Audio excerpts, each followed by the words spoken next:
Never going to find deep desire. Like, all of this stuff has to be architected. So people mistake the human animal for having these things hiding inside of them, and I will just give you the punchline. They do not. So no one is born with a passion, right? You would imagine me saying that Steve Jobs was born with a passion for technology. What if he had been born 7,000 years ago, 50,000 years ago? Would he still have that? Would he be dreaming of the iPhone? No, of course not. So where you grow up is going to influence your outcomes far more than who you are. Like, this is terrifying. The greatest predictor of your future success is the zip code in which you grow up. It's not your IQ.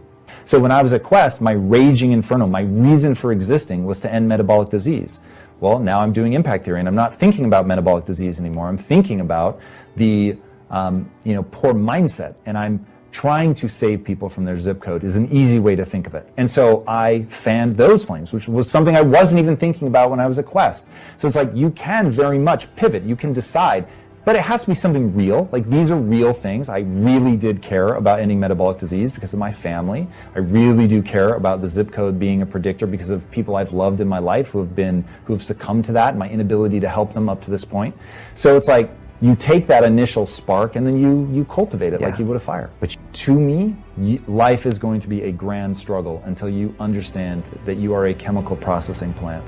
And once you understand how to take control of the chemical processing, and then you can do virtually anything you want. You can create desire, you can stay focused, you can improve, but you really do have to put yourself in a position to adapt or die. Your body has to believe. Those are my two options, adapt or die. And then it really will adapt. And so I put myself under that insane amount of pressure to change my body, to change my mind, and then I've reaped dividends as a reward. So we used to joke that Quest was an overnight success 12 years in the making. So it was all the stuff that we did behind the scenes. Like, first of all, the guys who ended up becoming my partners in Quest first just hired me as a copywriter at their technology company. But they used to say to everybody, look, we're looking for partners. We settle for employees. So if you want to work your way up in the company, you could even earn your way into ownership. You just have to become the right person for the job. You're going to have to, essentially break yourself in half. And like, if you see the problems that we face and you help us overcome those problems, why wouldn't we make you a partner? Because you're making the pie bigger. If you want to be the chief marketing officer, you better be the one that knows more about marketing than anyone else. Like, if we were going to do an open call for this, you better be the right person for the role. And so I took them seriously, and I watched so many people like bounce. Either they couldn't keep up, it was a very intense environment, so a lot of people just couldn't handle the intensity.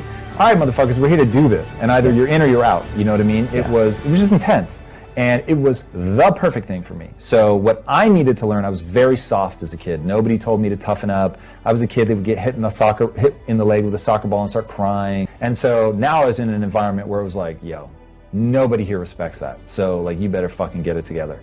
And that was exactly what I needed, which is why like I have a lot of pushback with where culture is going right now, because it doesn't serve, especially young men, it just doesn't serve to allow people to not, you got to toughen the fuck up. That's just the truth of it. Right. If you want to succeed, like, you don't have a moral obligation to be as soft as you want, but I'm here to tell you, if you have a vision of your life and where you want to go, it's going to be fucking hard. Think about running an Ironman. You have to toughen up. Like, you literally have to change your body to be capable of doing those things. And so the same is true of the mind. You have to train your mind to be capable of sticking through, working crazy long hours, learning things you don't want to do. Like, I will tell you right now, the thing that kills entrepreneurs faster than failure is boredom. People just can't do boring shit. They can't do it for extended amount of time. They can't like have a vision of who they want to become and fight through all the bullshit that they're going to have to get there. You're just going to have to. So it's like, that's why so few people end up succeeding, is just the level of tenacity you have to show is insane. It's crazy, but when you feel like you can help another human being alleviate suffering, like, people go all in, man. That is innate to us. We want to do that. We're gonna get this neural feedback loop of, this feels awesome. I feel good. I feel urgency. Like, I cannot stop myself. I have to help. And that's so powerful. And if you can make your business about that, now all of a sudden, like, the thing for me, I hate working with my hands. I hate it. I hate grease on my hands, all that shit.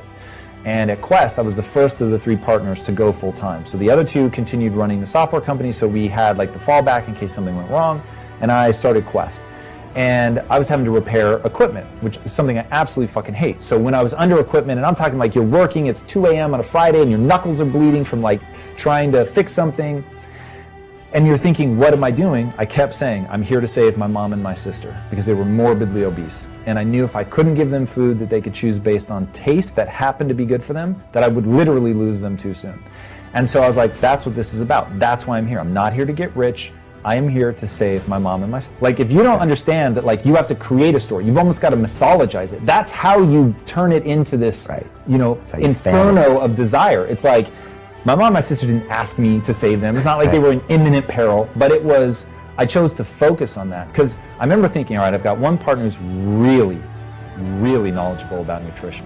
And I was like, if we're going to keep working together, we should be doing something around that. He wants to do something around that. How can I connect to that?